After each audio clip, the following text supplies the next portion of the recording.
इस्लाम इजाजत देता है कि घर से बाहर निकलो, आग को बुझाओ, हर आदमी अपना आधार कार्ड सही तरीके से बनवाए। ये मत मानिए कि सिर्फ मुसलमान टारगेट है। मुसलमान तो पहला टारगेट, दूसरा टारगेट दलित है, तीसरा टारगेट ट्राइबल है, चौथा टारगेट ओबीसी है, पांचवा टारगेट गरीब है, और आखिरी जो मुद्दा है वो ये है कि कैसे इस देश में मनुस्मृति लाया जाए और सारे लोगों को पढ़ाई से रोका जाए और इनके शासन को सदियों सदियों तक जारी किया जाए। ये मुद्दा है। एक्शन क्या होना चाहिए? प्लानिंग ये है कि जिस तरह से इन्होंने मास डिसइंफ्रेंच करने की आपको कोशिश की है, आप अपने को इनफ्रेंचाइज करने की कोशिश कीजिए। कैसे इनफ्रेंचाइज करेंगे? अपने सारे वोटिंग डॉक्यूमेंट्स को प्रॉपर तरीके से सबसे पहले बनाइए। आज ही जा करके हर आदमी अपना आधार कार्ड, अपना इलेक्शन आइडेंटिटी कार्ड, बाकी सारे कार्ड्स सही तरीके से बनवाए। जो आदमी घर शिफ्ट करता है, शिफ्टिंग के बाद मैंने किताब लिखी है, उसमें कहा गया है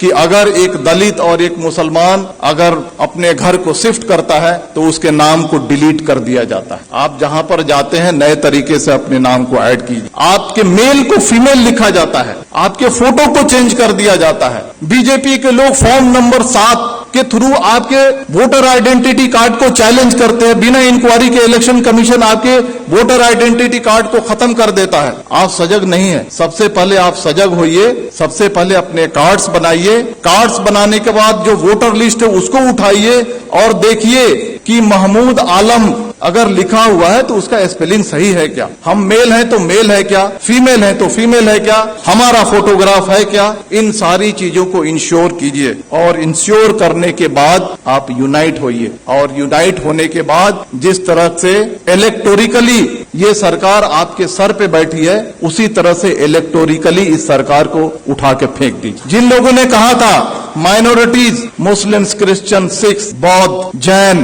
पारसी 19.6% है, लगभग 20% है। दलित 16.5% है, कितना हो गया? 36.5%। ट्राइबल 8.5% है, कितना हो गया? 45% हो गया। अगर सेकुलर जो हमारे ओबीसी हैं और सेकुलर जो हमारे अपर कास्ट हैं, अगर इनको मिला दिया जाए तो हमारी तादाद 60 के ऊपर जाती है। और अगर हम चाह लें प्रॉपर तरीके से यूनाइट हो जाए, प्रॉपर तरीके से अज़्म कर लें, प्रॉपर तरीके से साइलेंट रेवोल्यूशन के लिए अगर हम तैयार हो जाएं तो इस सरकार को हम इलेक्टोरिकली उखाड़ फेंक सकते हैं और इसके लिए आपको तैयार होने की जरूरत। तो मेरे कहने का मतलब है कि दोस्तों, ये जो सारी चीजें जो आपके सामने फैक्ट्स हो रही हैं, ये हिंसा नहीं है, ये मणिपुर नहीं है, ये कश्मीर नहीं है, ये यूसीसी नहीं है, ये सीएए नहीं है, ये एक ही है कि आपको मास स्केल पे कैसे डिसइंफ्रेंचाइज किया जाए, वोट देने के अधिकार से आपको कैसे वंचित किया जाए। इस बात को समझिए, अपने वोटिंग राइट्स को समझिए। आपकी इस देश में कदर व कीमत क्यों है? क्योंकि आप वोट देते हैं। जिस दिन आपके वोटिंग राइट को खत्म कर दिया जाएगा, आप कीड़े मकोड़े हो जाएंगे। चाहे वो कोई भी समाज हो, चाहे वो दलित समाज हो, ट्राइबल समाज हो या माइनॉरिटी का समाज हो। अपने राइट्स को समझिए, अपने डॉक्यूमेंट्स को बनाइए और आने वाले इलेक्शन में मैं कहना चाहता हूं कि वोट करना ये लगना चाहिए कि 100% दलितों ने, 100% मुसलमानों ने, 100% ट्राइबल ने वोट किया है। और अगर आने वाले इलेक्शन में अगर आप वोट नहीं करते हैं तो समझ जाइए कि आप अपने मजहब को धोखा दे रहे हैं, आप अपने देश को धोखा दे रहे हैं। अगर बाहर आग लगी हो और घर के अंदर अगर हम चैन से बैठते हैं, इस्लाम इसकी इजाजत नहीं देता है। देखिए, आपके सामने जो बातें हो रही हैं आज, इस चर्चा सत्र के 2 पार्ट है। एक पार्ट है यूसीसी और दूसरा पार्ट है मॉब वायलेंस। हम दोनों को अलग अलग चर्चा करेंगे। पहला मैं कहना चाहता हूं, हम यूसीसी को हम लेते हैं। आज से 6 महीना 1 साल पहले आपने देखा होगा कि लव जिहाद और धर्मांतरण इस देश का सबसे पहला मुद्दा था। अलग अलग रियासतें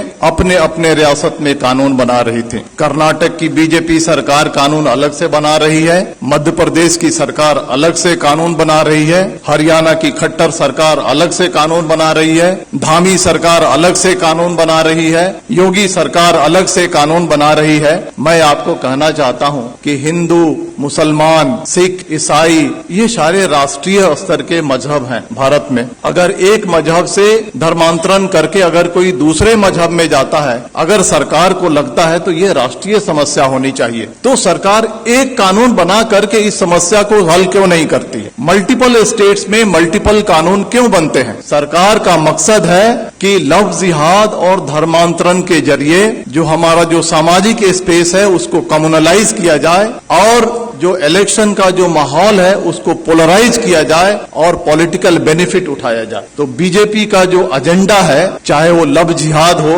धर्मांतरण हो, या 2014 से लेकर के आज तक के जो भी फंडामेंटल चेंजेज आए हैं, ये पॉलिटिकल प्रोजेक्ट है। पॉलिटिकल प्रोजेक्ट किस लिए है? To gain political benefit. उसी तरह से यूसीसी आ रहा है। अगर सरकार को लगता है कि यूसीसी आनी चाहिए और राष्ट्रीय समस्या है, तो आसाम का चीफ मिनिस्टर हिमंता बिस्वा शर्मा क्यों कहता है कि हम पॉलीगेमी पे कानून बनाएंगे?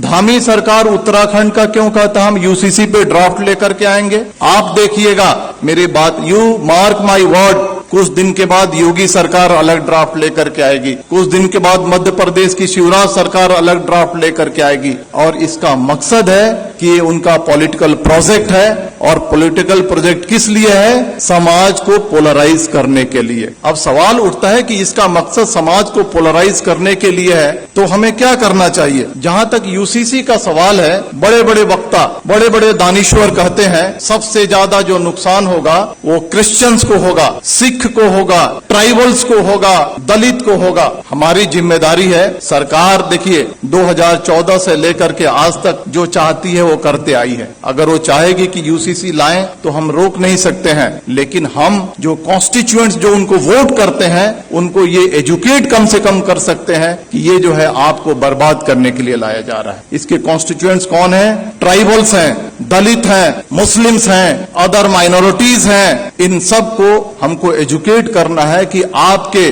Different language, different culture, different रहन सहन आपके मजहब को बर्बाद करने के लिए लाया जा रहा है। और ये हिंदू कल्चर नहीं थोपा जा रहा है, ये Brahminical mindset, upper caste Hindu mentality को कमजोरों पे थोपने की ये साजिश है। इसके लिए हमको देश को आगाह करने की जरूरत है। अब आते हैं मॉब वायलेंस में, क्योंकि वो ज्यादा देश के सामने एक बड़ा समस्या है। आपने देखा होगा कि जब भी मॉब वायलेंस होता है तो इसके दो पार्ट हैं कि जो बातें रिपीट हो रही हैं उसको बोलने की जरूरत नहीं है। जो पेपर में आता है, जो सोशल मीडिया पे आता है, जो वक्ताओं ने कहा, it's a matter of record, उसको रिपीट करने की जरूरत नहीं। हम क्या नया रखते हैं उसका ज्यादा महत्व है। मॉब वायलेंस के दो पार्ट हैं, एक जो एक्चुअल जो विजिलेंटे ग्रुप और एक सरकार जो खामोशी से उसका सपोर्ट करती है। जो विजिलेंटे ग्रुप है, जो एक्चुअल क्राइम कमिट करता है, आज फ्रीली घूम रहा है, हथियार कलेक्ट कर रहा है, क्राइम कर रहा है, माइनॉरिटीज पे वार कर रहा है,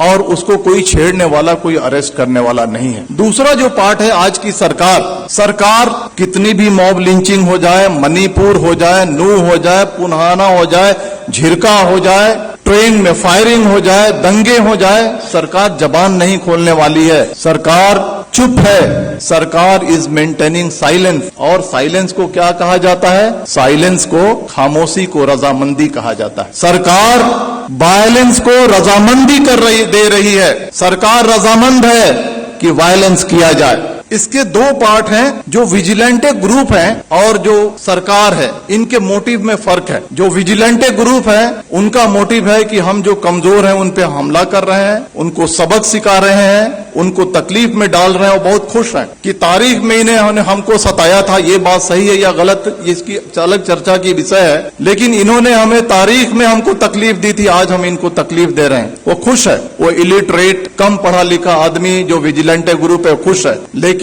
जो सरकार, जो ऑर्गेनाइजेशन आरएसएस इस देश को चला रही है, उनका जो एजेंडा है वो एजेंडा बिल्कुल ही अलग है। वो एजेंडा है मास डिसइनफ्रेंचाइजमेंट की, यानी मास स्केल पे आपको वोट देने से वंचित किया जाए। इसको मैं समझाऊंगा, आप मुत्तफिक नहीं होंगे मेरी बातों से, लेकिन मैं समझाऊंगा। 19वीं सदी में सदर्न अमेरिका में gym crow system of mass disenfranchisement लागू किया गया था। कोर्ट ने भी इसकी इजाजत दी थी। यह क्या है कि छोटे मोटे क्राइम में आपको पनिशमेंट हो जाए, किसी तरह की आपने अनुशासनहीनता कर दी, किसी तरह से आपने अपने लाइफ को थोड़ा सा डेविएट कर लिया, इन सारे मुद्दों पे आपको वोट देने की राइट को छीन लिया जाएगा। This is the gym crow system of mass disenfranchisement. वही सिस्टम सरकार धीरे धीरे इस देश में लागू करना चाहती है। चाहे वो कश्मीर का मुद्दा हो, चाहे वो मणिपुर का मुद्दा हो, चाहे वो बुलडोजर का मुद्दा हो, चाहे वो CAA का मुद्दा हो, चाहे वो UCC का मुद्दा हो, ये